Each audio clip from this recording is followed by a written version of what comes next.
The place we are going to visit today is a big part of my childhood, and it's the place that I first noticed buses and started to realise I liked them.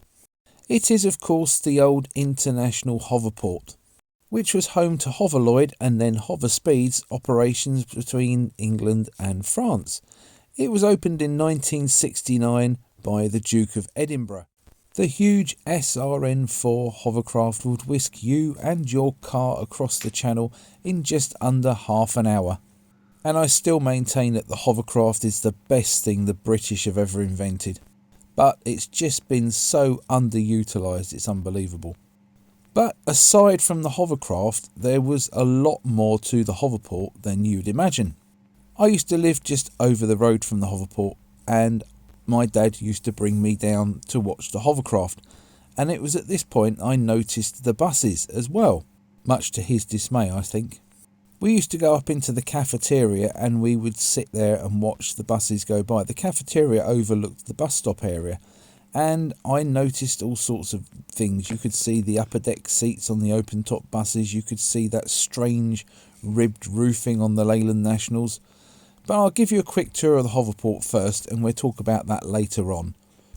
We're going to move around the hoverport in a clockwise direction, and the first area we're going to have a look at is Embarcation, and this is where the cars used to come down and check in at passport control. Sadly, there's not a lot of it left now, but this is what it looked like shortly before demolition. So you'd drive your car through the check-in and you'd arrive here, which is the Embarcation car park. And you'd line up here and wait to be called through onto the hoverpad. Between those two bushes that are in that shot there, that is where you'd drive on through the barrier to get onto the hovercraft. We're now going to move on to the actual hoverpad itself, and this was where the hovercraft used to land. If you look very closely, you can just about make out a circle and a line, and this was the line that used to lead out onto the east ramp. And there's another line over there that leads onto the west ramp, and the hovercraft would follow that line and land outside the terminal building, and you can see it really well in this whole postcard. The painted circle on the floor was directly outside the radio room, and if the terminal building was there now, that's exactly where we'd be looking. This is one of the ramps that the hovercraft would use to come in and out of Pegwell Bay. This is the old east ramp, which is nearest to Ramsgate. There's still a selection of the old lighting units in the concrete. They're very similar to runway lights. And this is the back of the terminal building, the seaward facing side. You'd be looking right along the side of the building here. And this is where you'd come out, walk across to the hovercraft if you was a foot passenger, climb the stairs and take a seat, ready for your flight to Calais. Now obviously, like anything mechanical, the hovercraft needed maintenance, and there was a big maintenance base at Pegwell Bay. And although it looks rather wild now, that used to be that area where the hovercraft would receive maintenance. There were two large jacks here that the hovercraft would fly onto and could be lifted up so the underside could be inspected and maintained. When the hoverport was demolished, these were taken out and scrapped, and now there's just a big dip left where there used to be. This road separates the engineering side with the passenger side. This area with all the pampas grass growing in it used to be the car passport control and customs hall. And this was used for cars coming off the hovercraft to be checked over by customs. And this even had an inspection pit in the middle of it. And if you look closely, you can just about make it out. Right where Apollo's just run across, that's the remains of the inspection pit. If they thought your car had anything dodgy hiding underneath it, your car would go over there and they'd be underneath it. But this whole area was in a big shed, and there was green channels and red customs channels if you had things to declare or if you didn't have any goods to declare. And this is where you'd come through in your car. And this is just a quick look down to what's left of the engineering department. There used to be all the plant rooms, the boiler rooms and the maintenance sheds down here. Since the building's been demolished, it's all gone back to the wilderness. Now we're moving on to the main event. This is the front of the Hoverport. This was the bit you'd first come to when you went to board the Hovercraft, and the coaches would line up here in this old car park, and the bus stop was further down. And right in front of where we're looking now was where the cafeteria was, where I first started bus spotting.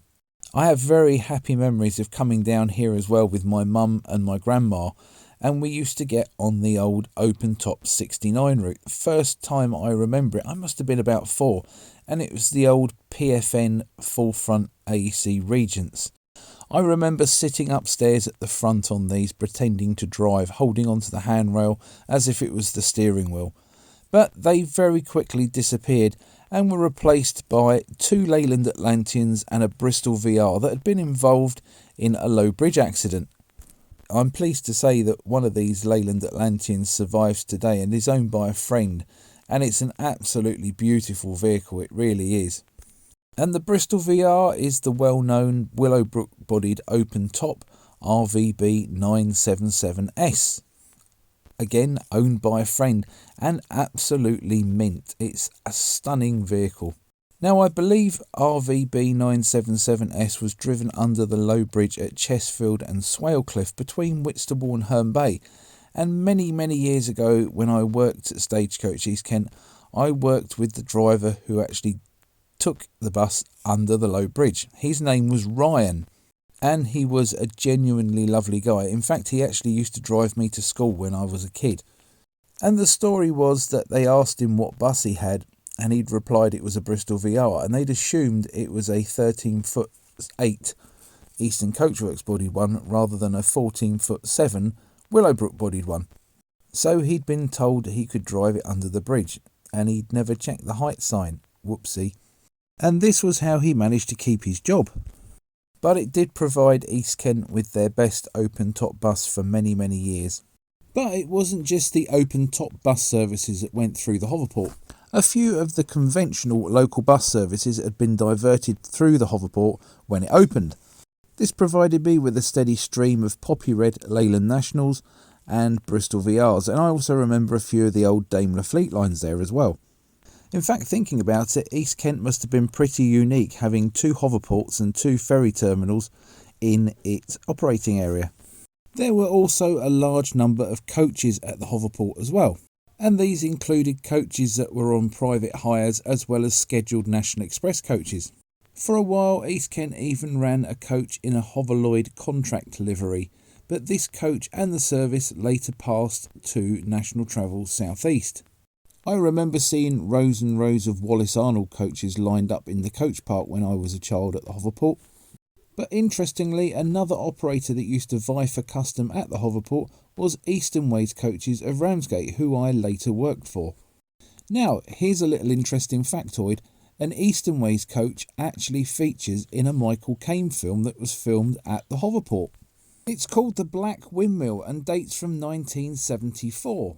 In the film, Michael Caine stows away on the back of Eastern Ways' duple dominant bodied Ford YNM 982L as it comes off the Hovercraft.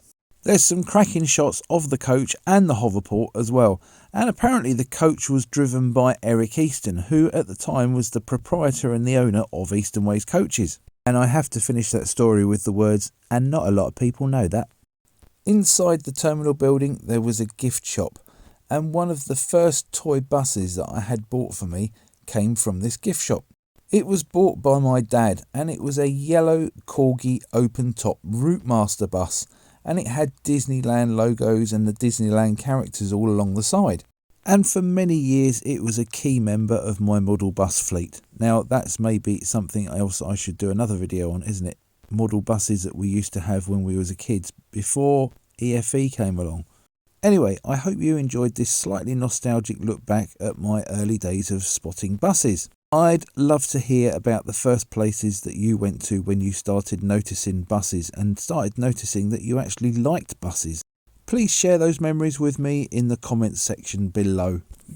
If you did like this video, please like and share it. And don't forget to subscribe to my channel so you don't miss out on my future releases. There's lots of bus related stuff here, so enjoy having a little look through it when you get a chance. Thanks very much for watching. Bye for now.